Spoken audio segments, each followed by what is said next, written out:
ressemble à ta personne parce que tu es Dieu. En ton nom, Jésus-Christ, que nous avons ainsi prié. Amen. Amen. Apocalypse chapitre 4. Apocalypse chapitre 4.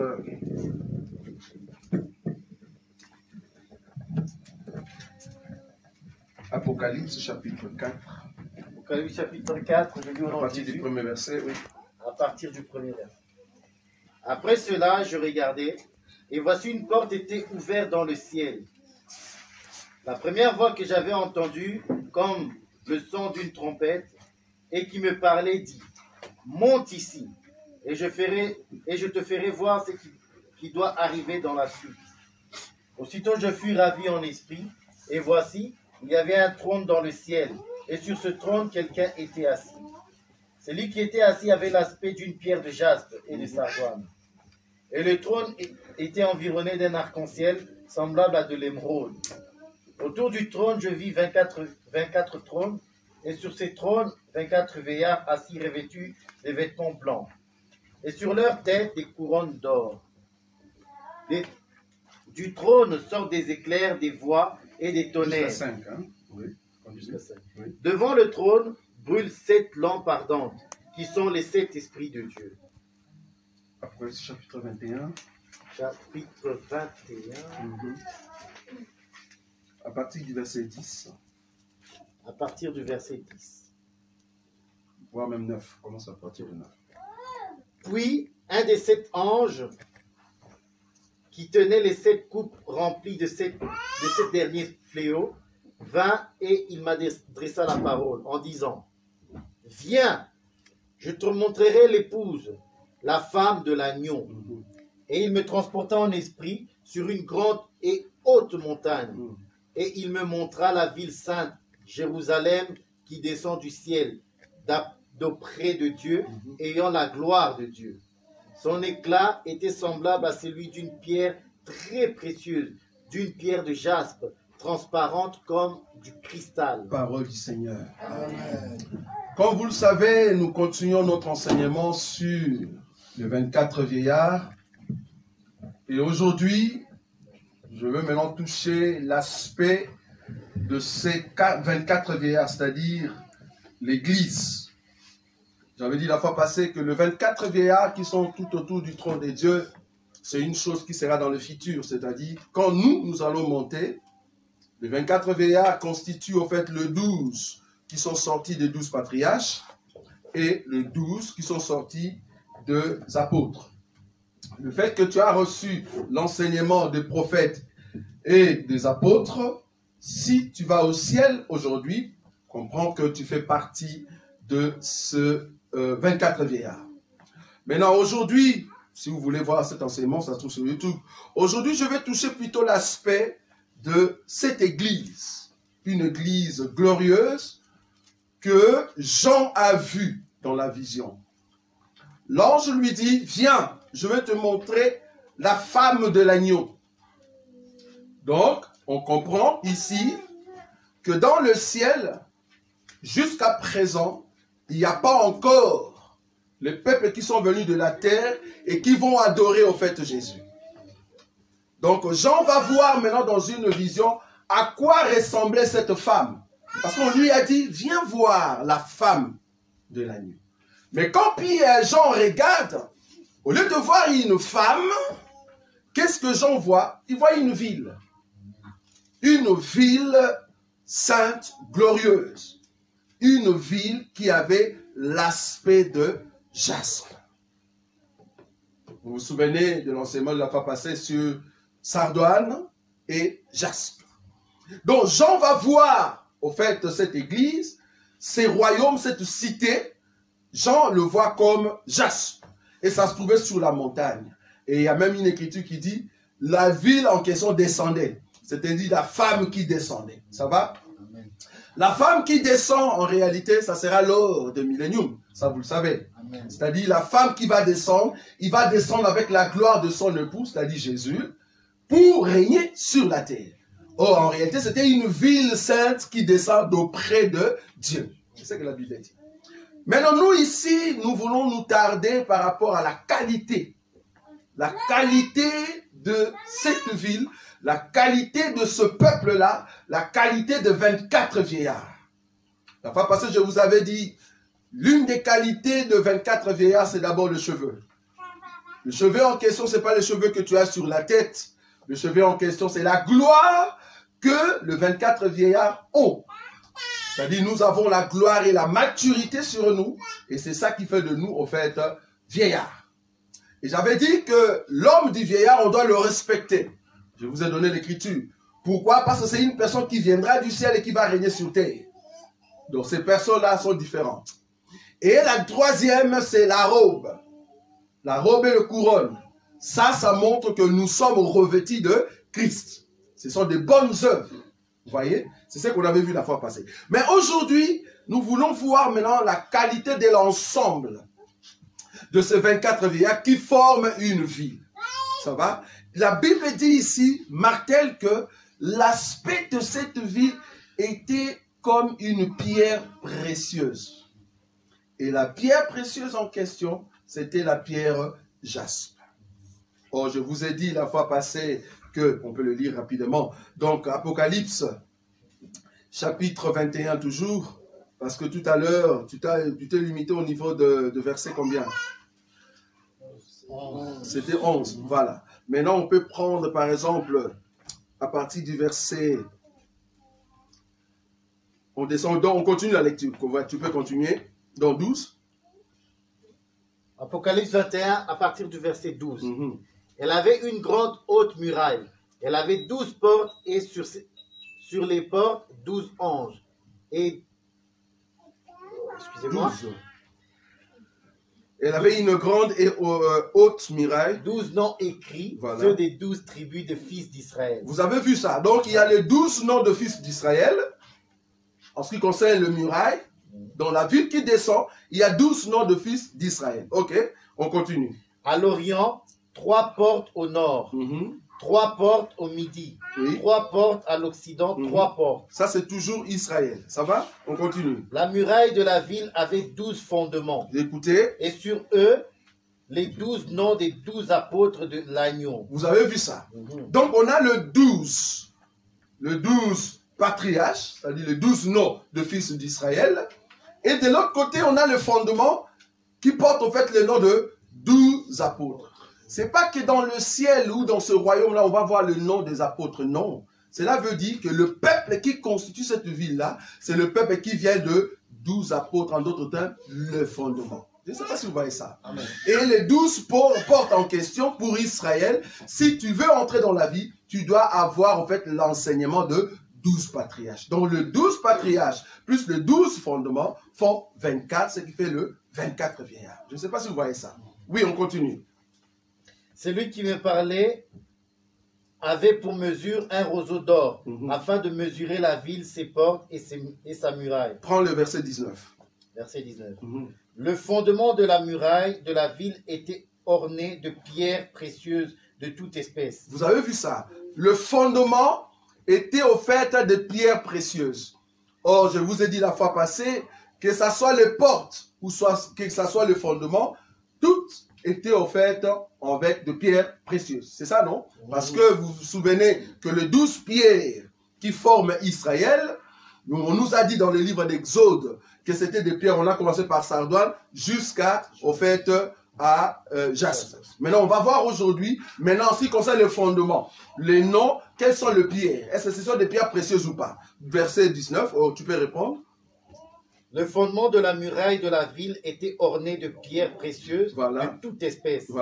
Le premier fondement était de jaspe, le second de saphir, le troisième de chalcédoine, le quatrième d'émeraude, le cinquième de sardoine, de sardonyx, le sixième de sardoine, le septième de chrysolite, le huitième de béryl, le neuvième de topaz, le dixième de chrysoprase, le onzième d'hyacinthe, le 12e d'améthyste. Vous avez vu ça? Ce sont de 12 pierres qui forment au fait le fondement. De la même manière que le muraille et le porte est formé par des pierres précieuses, le fondement aussi est formé par des pierres précieuses. Or, c'est quoi cette valeur qu'on donne au fait à cette ville qui s'appelle Jérusalem? Tu peux se rendre. Donc, c'est ce que nous voulons voir aujourd'hui. Tu ne peux pas faire partie de 24 vieillards si tu n'es pas précieux. Je ne sais pas si vous voyez ça. Il faut être précieux, c'est-à-dire avoir la qualité précieuse. Or, cette qualité, il faut que tu sois un peuple qui est sorti d'Abraham. C'est ça, Jérusalem. Si tu n'es pas sorti de Jérusalem, c'est-à-dire d'Abraham, tu ne peux pas entrer. C'est aujourd'hui que nous voulons nous asseoir sur la ville qu'on appelle Jérusalem. Premièrement, cette ville Jérusalem vient au fait de l'hébreu Yerushalem. Ça va? Yerushalem. Le Salem veut dire la paix. Et Yeru, c'est le roi. Ça va? Yerushalem veut dire le roi de paix ou la ville de paix. Donc, tous ceux qui vont faire partie de Yerushalem, ce sont ceux qui propagent quoi? La paix. C'est-à-dire, même quand il y a des problèmes terribles, la qualité du vieillard, c'est la paix. Tu sais toujours retrouver comment implanter la paix. Parce que tu es Jérusalem. Tu es Jérusalem. Et tu vas voir la différence entre toi, Jérusalem, et Jérusalem d'Israël. C'est différent. Parce que nous sommes autre Jérusalem qu'Israël aujourd'hui. Donc, en toi, tu dois avoir la qualité de la paix. Je ne sais pas si tu vois ça. Donc, partout où tu passes, tu ne peux pas être quelqu'un qui met des désordres. Non, tu n'as pas la qualité d'un vieillard. La qualité d'un vieillard, c'est un Yerushalem. Une personne qui a le roi de paix, le prince de paix en toi. Parce que tu constitues la ville de paix. Que ça soit dans la famille, que ça soit au milieu des amis, il faut rechercher la paix. Il y a même une écriture qui dit rechercher la paix et la sanctification, c'est ça? Sans laquelle personne ne verra Dieu. Parce que nous sommes un peuple de paix. Partout où il y a des désordres, toi tu ne peux pas être l'élément qui met des désordres, non. C'est pas juste. Alors tu n'es pas au fait vieillard. Si tu es vieillard, si tu es quelqu'un qui vient du ciel et que tu es Yerushalem, vouloir ou pas, c'est toi qui dois mettre la paix. Là où il y a des discordes, là où il y a des mésententes, quand toi tu apparais, tu incarnes la paix. Mais si tu vois une personne, partout où tu passes, tu mets que des désordres, ne te dis pas que tu es chrétien ou soit tu es vieillard. Non, ce n'est pas possible. Un vieillard cherche toujours la paix. C'est une personne, partout où vous êtes, lui, il viendra toujours avec la paix. On va lire une écriture dans Galates. Dans Galates. Ça, c'est la qualité, au fait, dans Yerushalem, une ville sainte. Remarquez, je suis dans Galates chapitre 4.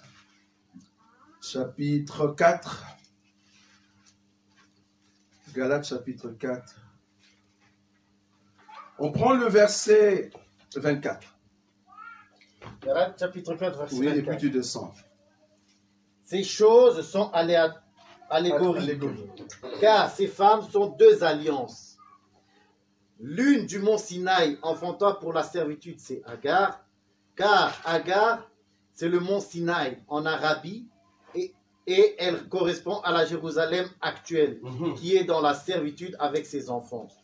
Mais la Jérusalem d'en haut est libre, c'est notre mère. Car il est écrit, réjouis-toi, stérile, toi qui n'enfantes point. Éclate, épouse des cris, toi qui n'as point éprouvé des douleurs de l'enfantement. Car les enfants de la délaissée seront plus nombreux que les enfants de celles qui étaient mariées. Pour vous, frères, comme Isaac, vous êtes enfants de la promesse. Et de même qu'alors celui qui était né selon la chair persécutait celui qui était né selon l'esprit, ainsi en est-il encore maintenant. Mais que dit l'Écriture? Chasse l'esclave et son fils, car le fils de l'esclave n'héritera pas avec le fils de la femme libre.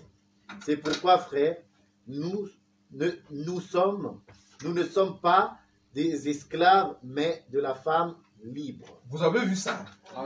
Donc ici, au fait, Paul va marteler en disant, au fait, il y a deux Jérusalem.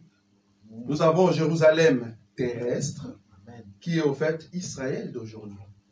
Pourquoi? Parce que Israël d'aujourd'hui est considéré comme Mont Sinaï, c'est-à-dire ceux qui ont la loi, c'est considéré comme Agar. Mais nous sommes de la Jérusalem céleste. Ça, vous voyez?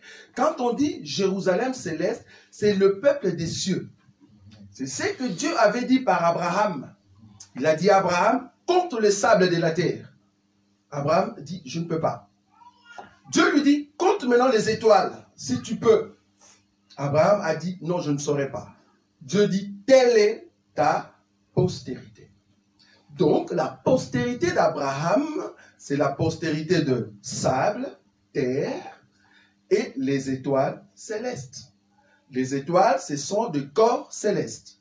Mais le sable, c'est les corps qui sont sur terre. Or, Agar, qui est Mont Sinaï, n'est rien d'autre que Jérusalem terrestre, Jérusalem sable. Mais toi, par contre, parce que tu es un peuple du ciel, tu es considéré comme des étoiles. Je ne sais pas si tu vois la différence. Lors de la création, Dieu va créer, je crois, le 5e jour. On peut lire ça. Genèse, chapitre 1er. Qu'est-ce que Dieu a fait le 5e jour? C'est juste de choses que je vais prendre là-bas et expliquer maintenant Jérusalem que toi et moi nous sommes. Le 5e jour, qu'est-ce que Dieu a fait? Genèse, chapitre 1er. Il y a un soir et il y a un matin, c'est puis le 4e jour. Juste en bas, le 5e jour.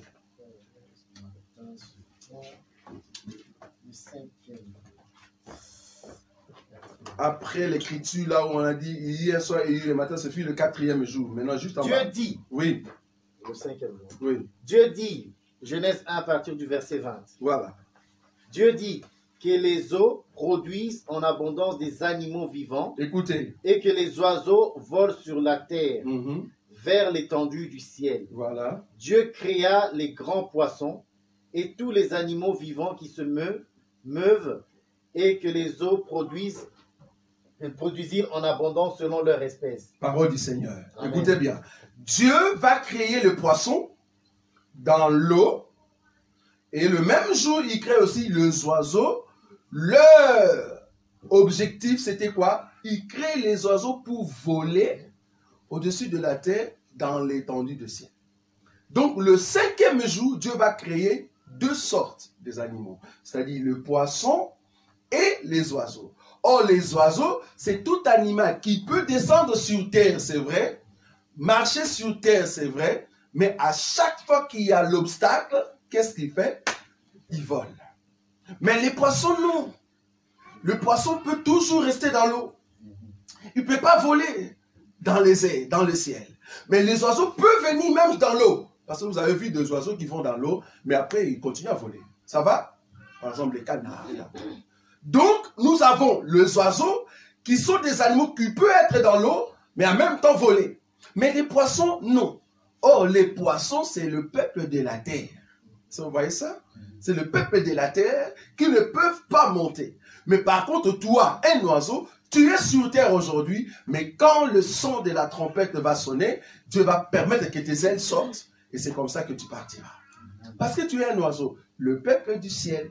Vous voyez ça? Donc, le 5e jour, qui est le jour de la grâce, qu'est-ce que Dieu va faire? Il va faire la différence entre le poisson et les oiseaux. Or, les oiseaux n'est rien d'autre que le peuple du ciel, ceux qui volent pour aller au ciel. C'est ça, Jérusalem, mais céleste. Est-ce qu'on est d'accord? Maintenant, remarquez, dans cette Jérusalem, maintenant, Jésus, avant de libérer que Jérusalem monte maintenant, il faut qu'il y ait quand même des choses. Parce que Dieu doit libérer Jérusalem. C'est-à-dire, une ville qui était entre les mains d'une personne. Maintenant, Jésus vient pour libérer cette ville-là. Mais quel est l'élément moteur? Parce qu'il faut comprendre ici, nous avons Jérusalem céleste et Jérusalem terrestre. Tous les deux Jérusalem font partie d'Abraham. Donc, Abraham ne peut pas abandonner sa postérité. Il faut que les deux Jérusalem se mettent ensemble. Maintenant, comme il y a eu l'obstacle, c'est-à-dire la trompette, vient ici, vous voyez ça? Il y a eu la trompette ici, premier Jérusalem est parti. En d'autres termes, lors de l'enlèvement. Vous voyez? Lors de l'enlèvement, d'abord c'est le premier Jérusalem qui part.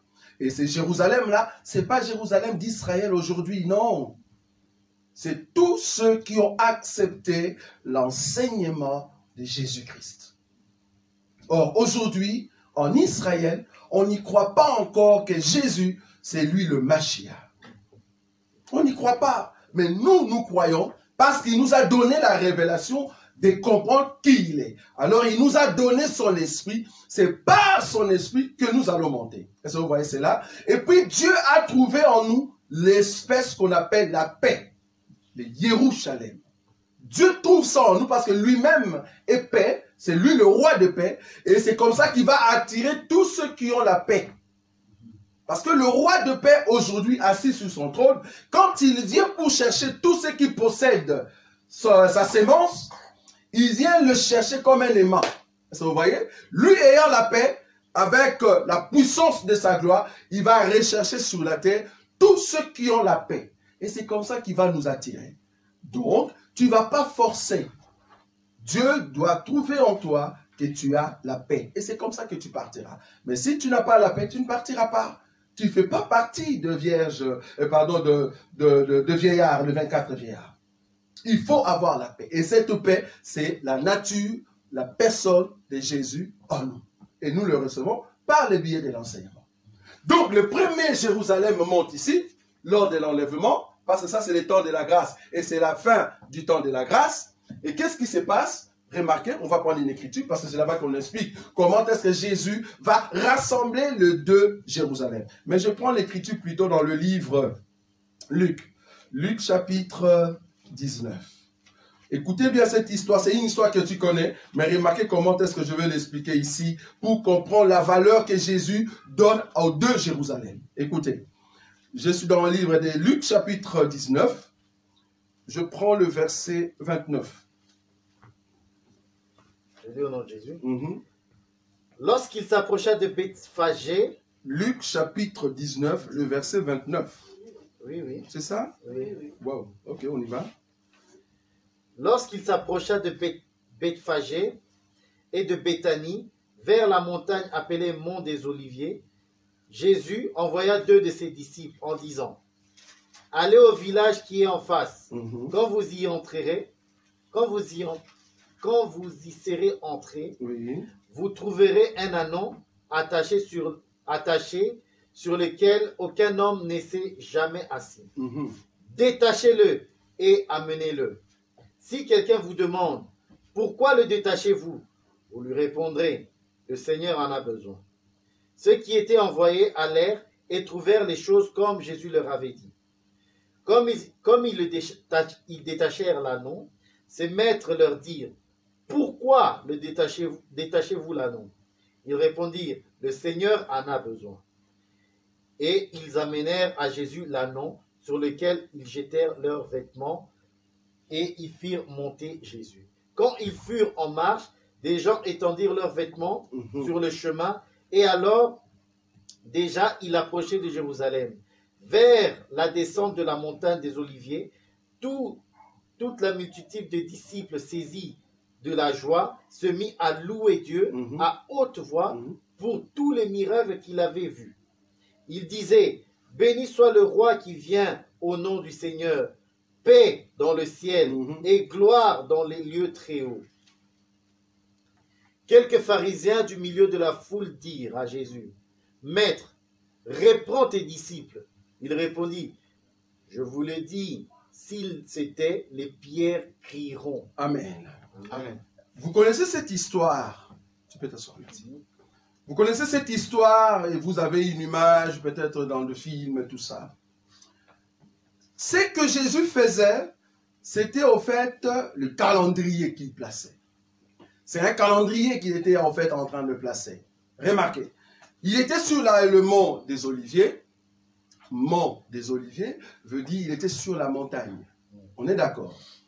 Maintenant, il veut descendre. Il descend avec qui? Les disciples. Est-ce que vous voyez ça?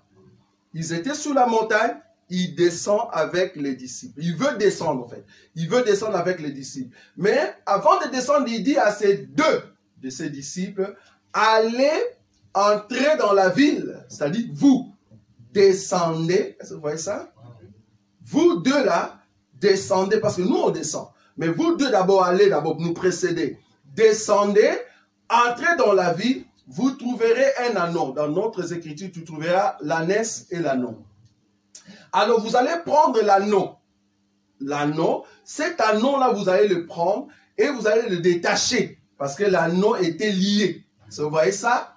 Vous allez le détacher. Ceux qui possèdent ou le maître de ces anneaux, s'il vous demande qui vous a envoyé, vous dites, c'est le maître qui nous a envoyé. Et c'est comme ça que vous allez le détacher. La Bible dit, ils sont partis et ils ont vu les choses telles que Jésus leur avait données, ou leur avait dit.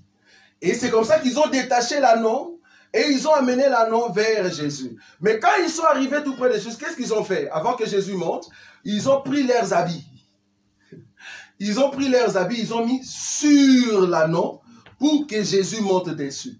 Et c'est comme ça que Jésus entre dans Jérusalem sur l'anneau, mais son corps ne touche pas l'anneau, mais le corps touche les habits des deux disciples. Très important. Ça touche les habits des deux disciples, et c'est comme ça que Jésus commence à entrer maintenant dans la ville, et tout le monde commence à louer Dieu. Gloire, béni soit celui qui vient au nom du Seigneur. Ça, c'est la gloire. Nous comprenons? Parce que là, il entre dans Jérusalem, il vient libérer le Mashiach. Mais il vient libérer qui? Parce que là, il entre à Jérusalem. Mais quel Jérusalem? Ce n'est pas le Jérusalem qui est parti ici. Non, c'est Jérusalem terrestre. Parce qu'il y a deux Jérusalem. Il y a le Jérusalem céleste, parce qu'eux, ils doivent goûter la montagne. C'est le disciple qui était avec Jésus. Il vient de Jésus. Dès la montagne, ils doivent descendre. Est-ce que vous voyez ça? Donc ça, c'est toi et moi, les 24 vieillards. Et ils étaient sur la montagne. Et c'est comme ça qu'ils descendent. Maintenant, avant de descendre, Jésus doit d'abord envoyer qui? Les deux disciples. Or, les deux disciples que Jésus envoie, selon le calendrier de notre Seigneur, n'est rien d'autre que le besoin. Les deux prophètes, ce sont eux qui doivent d'abord venir dans la ville parce qu'ils doivent libérer. Il y a un peuple qui était captif. Il doit venir d'abord le libérer. Donc, il y avait un peuple qui était captif. En fait, dans d'autres écritures, j'aimerais bien qu'on trouve d'abord cette écriture-là. Il y avait l'ânesse et l'anneau. J'aime beaucoup les deux, parce que c'est cette écriture que j'aime beaucoup. Donc, ils viennent libérer l'ânesse et l'anneau. Qui vient libérer? Les deux prophètes, c'est-à-dire les deux disciples. Ça explique le temps du ministère des deux oins. Est-ce que vous voyez ça? Quand ils viendront, parce que l'écriture martèle sur l'anneau, mais en réalité, c'était l'ânesse et l'anneau. Donc, il y a deux peuples qui étaient captifs, que les deux disciples viendront pour libérer. Est-ce que vous voyez ça? Matthieu 21, on peut lire ça? Matthieu 21, combien? Oui, on peut lire rapidement. Au nom de Jésus. Matthieu 21, Matthieu 21 verset 12, c'est ça? Les deux, ok. En leur disant, allez au village qui est devant vous, vous trouverez aussitôt une ânesse attachée et un anneau avec elle. Vous avez vu ça? Une ânesse et un anneau. Ils étaient attachés. C'est-à-dire possédés. Mis dans un endroit où ils ne peuvent pas sortir, ne peuvent pas bouger. En d'autres termes, ils étaient au fait, comment on dit, comme des esclaves. Maintenant, il faut que les deux prophètes, les deux disciples, viennent détacher. Détacher veut dire donner la liberté. Or, le mouvement de détacher l'anneau ou l'ânesse, ce mouvement-là, c'est prêcher la parole de Dieu à un peuple qui était captif. Est-ce que vous voyez ça? Et les deux prophètes viendront au fait pour libérer un peuple pendant leur temps de ministère. Et le peuple en question qui vont recevoir la libération, en réalité, c'est le peuple d'Israël et la Vierge folle. Est-ce que vous voyez ça? Parce que la Vierge folle fait aussi partie de ces temps-là. Mais les deux soins ne vont pas le prêcher. Ça on est d'accord. Parce qu'eux, ils ont déjà reçu un autre enseignement. Mais dans d'autres dimensions, l'ânesse et l'ânon font partie d'Israël, qui n'est rien d'autre que le 144 000 et le reste d'Israël. Vous voyez ça. C'est au fait l'enseignement de ces deux qui va faire qu'ils seront détachés. Détachés veut dire ils étaient captifs. Captifs par qui? Parce que la bête régnait. La bête était là. Maintenant, il fallait que les dragons qui poursuivaient la femme, il faut qu'il y ait les deux ailes. Est-ce que vous voyez ça? Le deux ailes de l'aigle, c'est-à-dire les deux disciples, qui doivent libérer le peuple. Donc, le mouvement de deux disciples, c'est pour libérer un peuple. Mais toi et moi, si nous sommes Église, la Vierge sage, nous sommes Jérusalem céleste qui monte ici. Et non pas là-bas. Ici, Jésus revient pour sauver Jérusalem terrestre. Vous voyez? Et la Bible dit que quand ils ont libéré, ils ont pris leurs habits, ils ont mis sur l'anneau, parce que les habits représentent les œuvres. Mais eux-mêmes, ils ont disparu, c'est-à-dire, on les a plus vus dans la scène. En d'autres termes, ils étaient sur la terre, ils sont morts, mais leurs œuvres restent. Je ne sais pas si vous voyez. Ça dit les deux prophètes. Et c'est comme ça que quand Jésus viendra, la première chose, parce que Jésus, quand il vient ici, il entre à Jérusalem, c'était pour faire quoi? La Bible dit quand il est entré dans Jérusalem, il a trouvé les gens qui vendaient des pigeons, qui vendaient des choses, et Jésus va prendre quoi? Le fouet, et il va chasser, au fait, les gens qui vendaient dans les temples.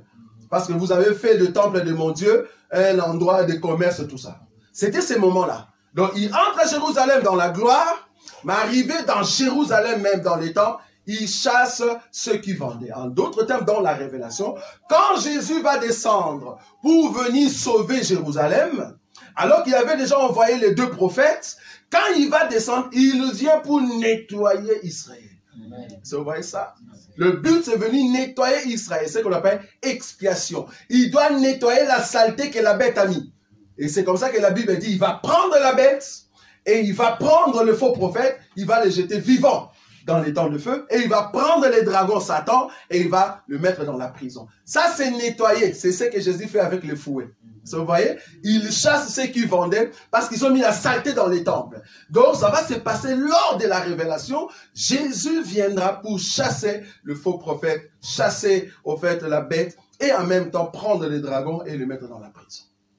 Ce mouvement. Et c'est comme ça maintenant qu'il va maintenant commencer à donner l'enseignement. Parce que la Bible dit, après avoir chassé, c'est comme ça qu'il commence à donner l'enseignement. Donc, c'est le règne de 1000 ans. Pendant 1000 ans, nous allons maintenant recevoir, au fait, la sémence de la part de notre époux. Pendant 1000 ans.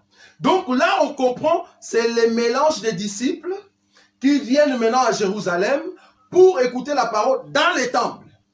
Là, ça montre que les deux Jérusalem seront ensemble parce que les deux sont sortis de deux femmes d'Abraham. Vous voyez ça?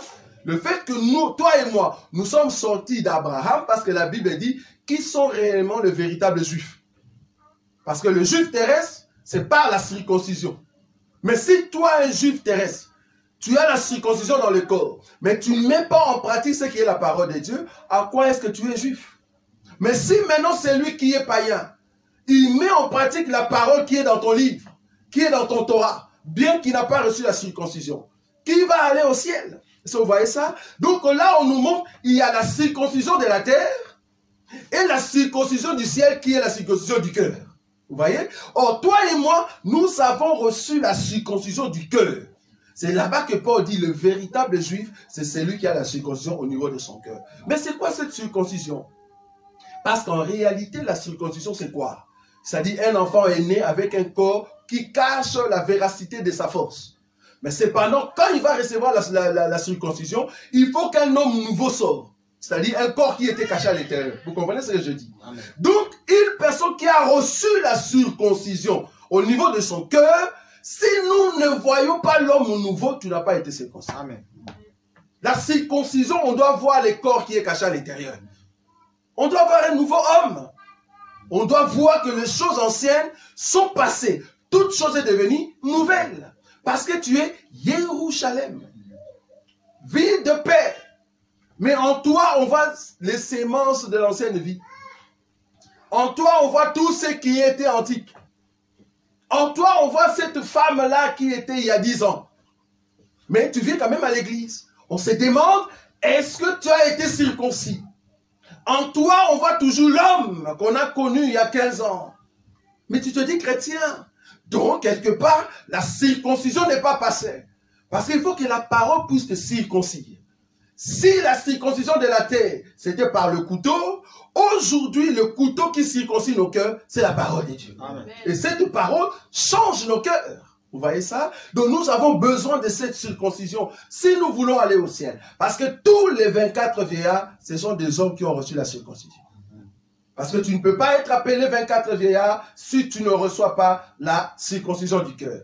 Parce que c'est au niveau du cœur. Quand on dit cœur ici, ne voit pas le cœur rouge qui est à l'intérieur, qui fait boum. C'est pas ça. Quand on dit cœur ici, c'est là où il y a le secret de la personne, c'est au niveau de ton esprit. Il faut que ton esprit soit affranchi. Si ton esprit n'est pas affranchi, comment est-ce que tu vas aller au ciel? Parce que Dieu de gloire est en contact avec toi au niveau de l'esprit. Je vous ai toujours dit ici que bibliquement parlant, nous avons deux sortes de morts. Nous avons ce qu'on appelle la première mort et ce qu'on appelle la deuxième mort. La première mort n'est rien d'autre que la séparation du corps avec ton âme. L'âme va partir d'un côté et ton corps va rester de l'autre côté. C'est-à-dire, pourquoi cette séparation? On peut frapper un corps mort, le corps ne sent plus. Tu peux le frapper comme tu veux, il n'a plus de douleur. Est-ce que vous voyez ça? Pourquoi? Parce que l'âme ne sent plus.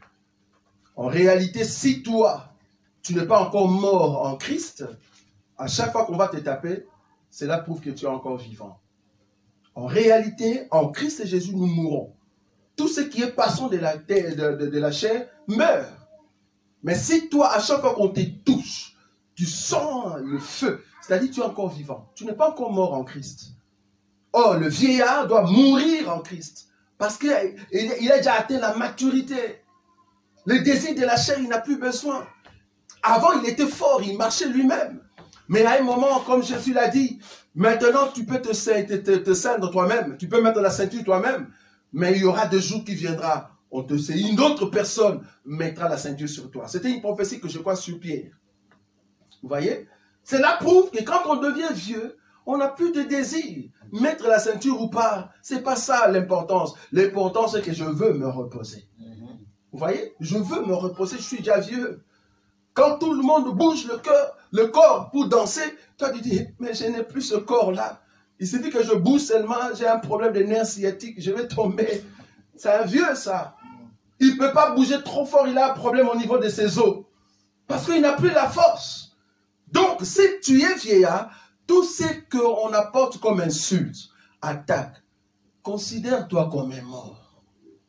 Mais toi, quand on te touche, te voilà, tu es réveillé. Qui m'a touché? Je dois répondre à tout. Non, ça tu es vraiment vivant quoi. Tu n'es pas mort en Christ Jésus. Si réellement tu es mort, tu vas dire, tous ceux qui disent, Père, pardonne-leur, car ils ne savent ce qu'ils font. Mais si tu considères toutes les attaques qu'on te fait, cela veut dire que tu es encore vivant. Quand je dis ici, pas vivant en Christ, mais là tu es vivant dans le cadre de toute sensation de la chair est toujours là. Alors que tu dois mourir quant à la chair, pour qu'il y ait la séparation entre ton âme et ton corps. Ça, c'est la première mort. Mais la deuxième mort, nous dit, c'est quand il y a la séparation entre l'âme et l'esprit. C'est là-bas que tout ce qui est sensation, n'importe quoi, tout ça doit partir à 100%. Doit partir à 100%. Tu restes spirituel. Parce que un vieillard, c'est quelqu'un qui est spirituel à tout moment. Je n'ai pas dit spirituel dans l'amour avec ta femme. Parce que nous avons vu quand même des frères qui sont spirituels, même dans leur maison. C'est-à-dire, pour embrasser sa femme, là, le frère trouve que non, c'est comme si c'est un péché. Non. Embrasser ta femme, ce n'est pas un péché. Au contraire, si tu ne le fais pas, tu pêches. Parce que tu as épousé la femme, il y a 3 choses qu'il faut donner à la femme. Si la femme ne trouve pas cela, la Bible dit, la femme peut sortir de chez toi. Tu lui donnes la lettre de divorce, la femme est libre. 3 choses obligatoirement, tu dois donner à la femme. Première chose, la femme doit trouver à manger. C'est-à-dire, pour donner à manger à la femme, toi l'homme, tu dois aller travailler. Un homme qui ne travaille pas, c'est un homme qui ne veut pas donner à manger à sa femme. Je peux comprendre peut-être ici en Europe, tu n'as pas encore de boulot, tu n'as pas encore de séjour. Mais fais-toi violence de chercher. Parce qu'il ne faut pas faire la différence, il ne faut pas manquer cette différence entre survie et les choses réelles du monde. Dans les cadres de survie, tu es obligé de chercher un travail. Parce que la femme a droit de manger. Deuxième chose, la femme a le droit de se vêtir. Si la femme n'a pas des habits, non, c'est pas normal ça. Une femme a toujours besoin de se vêtir. Et c'est toi l'homme qui dois lui donner de l'argent. Ne dis pas, ah non, cet argent, nous allons nous partager 50-50. Non. La femme, tu dois d'abord vêtir la femme. Si toi, tu n'as pas des habits, mais la femme doit avoir des habits. Elle doit avoir des habits. Elle doit manger. Elle doit avoir des habits. C'est ce que Jésus a fait avec nous. Et troisième chose, la femme est obligée d'être satisfaite sur le lit. C'est ce qu'on appelle le lit conjugal. La femme, tu dois le satisfaire ou la satisfaire. Obligatoirement. Tu ne peux pas dire je suis fatigué. Si tu es fatigué, présence des instances, comme on dit. Donc, fais comprendre à la femme que, excusez-moi, j'ai travaillé toute la journée, j'ai porté des cartons. Est-ce qu'on ne peut pas dispenser la journée d'aujourd'hui? Là, tu demandes à la femme. Tu ne peux pas venir comme un chef, tu dis non, je suis fatigué. Non, on ne dit pas ça. Parce que c'est son droit. Tout ce qui est le droit de la femme, tu dois donner cela. Tu dois donner cela. C'est pour ça que nous, dans notre évangile, nous disons toujours, une femme, si tu ne lui donnes pas à manger, tu ne lui donnes pas les habits, tu ne lui donnes pas son lit conjugal, quelque part, tu ouvres la porte pour que cette femme devienne adultère. La femme a toujours besoin de quelque chose. C'est comme un enfant. L'enfant que tu as, c'est une femme. Les enfants que vous avez à la maison, ce sont des femmes. Or, les enfants que vous avez, il faut lui acheter des habits. Il faut au fait lui donner à manger. Il faut au fait garder sa psychologie. Il faut garder l'éducation de cet enfant. C'est comme des femmes, vous voyez. Donc ta femme à la maison, tu dois subvenir à ces trois besoins. Et c'est comme ça que la femme est satisfaite. Or, nous étant enfants de Dieu, nous étant la femme de Jésus. Parce que le mariage, c'est par rapport à Christ et l'Église. Donc nous, étant la femme de Jésus, Jésus nous a donné à manger. Et d'ailleurs, il nous donne tout le temps. C'est nous, au fait, qui n'avons pas le temps de manger. Tout le temps, Jésus nous donne toujours sa nourriture. Tout le temps. C'est nous, au fait, qui disons, ah non, je vais jeûner aujourd'hui. Je n'ai pas envie d'aller à l'église. Je n'ai pas envie d'assister. Ça, c'est toi. Mais la nourriture est toujours là. Donc, Dieu te donne toujours à manger. Et Dieu te revêt de sa personne. Parce que la Bible dit, revêtez-vous de Christ. En d'autres termes, regarde, l'habit est là. Va mettre. Je ne sais pas si vous voyez ça. L'habit est là, va mettre. Or, Christ étant un habit, c'est à toi d'aller mettre. Donc, Dieu nous donne toujours un habit. Et Dieu nous donne toujours son amour. L'amour de Dieu se voit par rapport à l'enseignement. Et c'est l'enseignement qui nous donne la sémence. Est-ce que vous voyez? Dieu nous donne toujours sa sémence. Parce qu'une femme qui reçoit la sémence, cette femme, vouloir ou pas, va commencer à ressembler à son mari.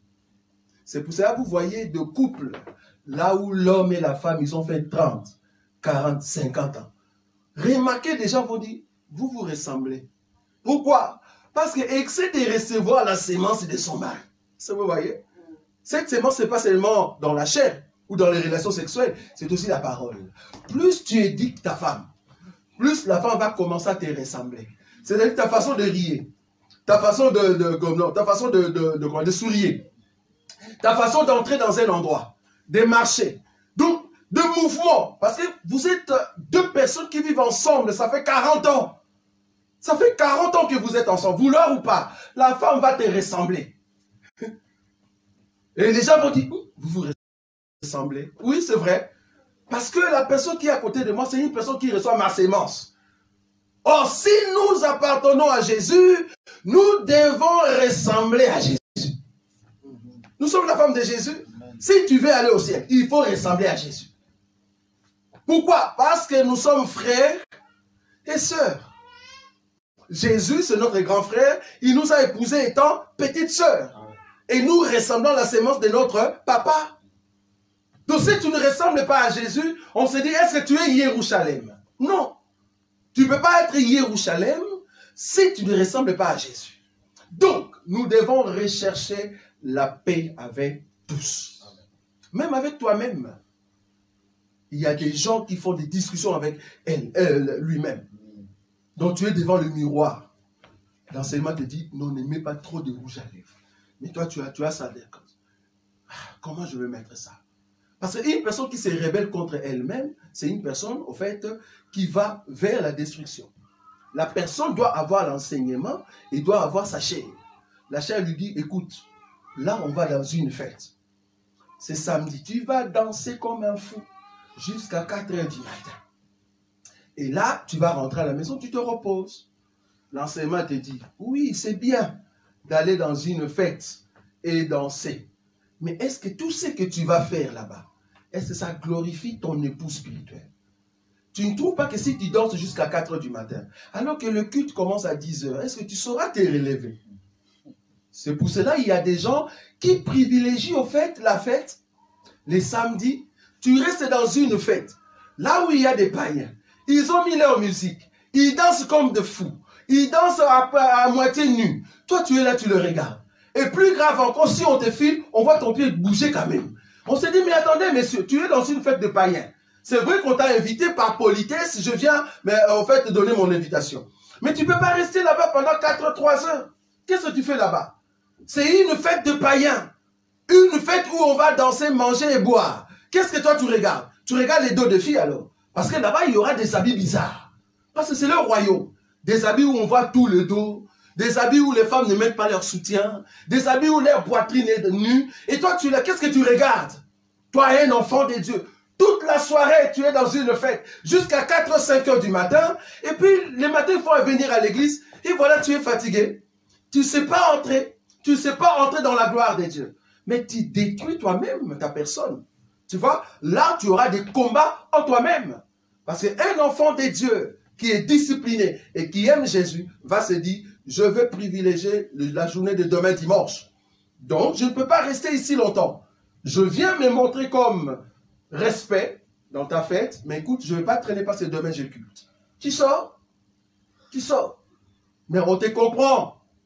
Parce qu'il y a encore la chair qui te pousse à aller dans ces fêtes-là.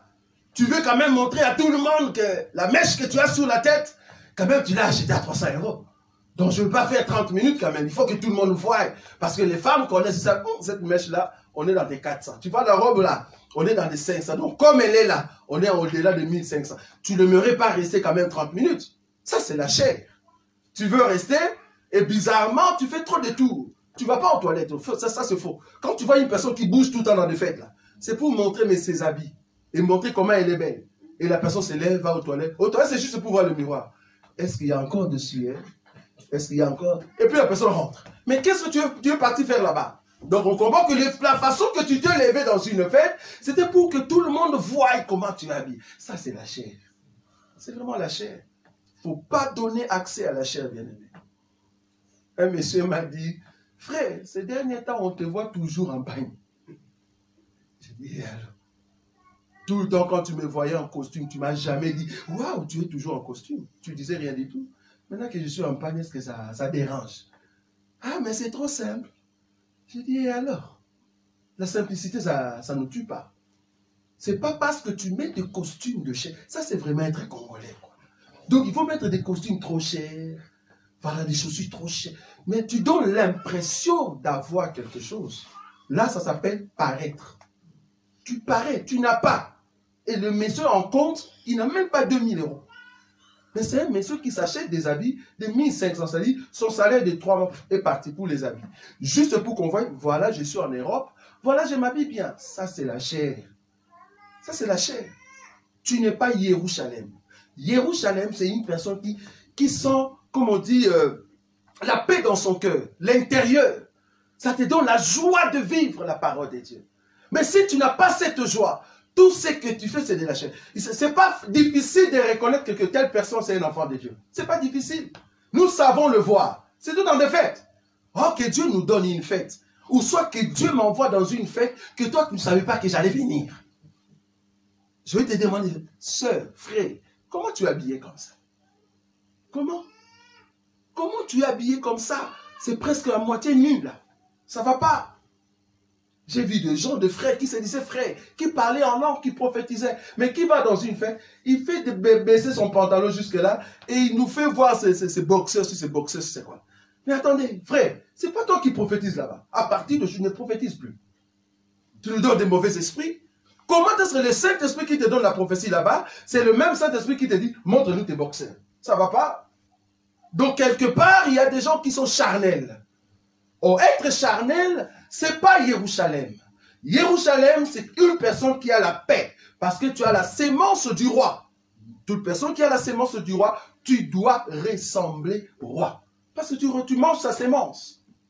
C'est très important ce que nous disons ici. Tu ne peux pas être parmi les 24 vieillards si tu n'es pas Jérusalem. C'est très important. Amen. Amen. Nous sommes debout, nous allons prier. Oh Jérusalem. Ville de paix, roi de paix. Là où tu es, tu vas commencer à élever la voix. Tu vas dire, Seigneur, je veux ressembler à ta personne. Que ta sémence entre en moi, que ta sémence change mon intérieur, brise mon intérieur, que je puisse ressembler à toi. Partout où je passe, que je puisse propager la paix. Commence à prier maintenant. Commence à prier. Je vais propager la paix. Propager la paix. Tu as fait de nous Jérusalem. Tu as fait de nous cette ville de paix, Seigneur. Une ville qui propage la paix. Une ville qui annonce la paix. Je veux que mon cœur ressemble à ta personne. Je veux que mon cœur ressemble à ce que tu es. Celui qui nous brise à chaque instant. Celui qui brise notre intérieur pour la seule gloire de son nom. Parce que tu es le roi des gloires. Qui peut se mesurer à toi, Jésus? Tu as changé notre identité pour porter ce qui est ton identité. Tu nous as justifiés là où nous étions maudits. Mais tu as changé notre identité, Seigneur, et c'est pour cela que nous sommes fiers de célébrer ton Seigneur. Le grand roi des gloires, c'est lui qui nous garde à chaque instant. C'est toi le Tout-Puissant. Reçois l'honneur, la puissance et la majesté, le roi tout-puissant, celui qui transforme notre cœur. Tu nous as circoncis, Seigneur, de la circoncision du cœur, pour que nous soyons un homme nouveau en toi, en Christ Jésus, afin que toute malédiction soit derrière nous, et pour que ton nom soit élevé, parce que tu es le roi des gloires. Tu es élevé au-dessus de toutes choses.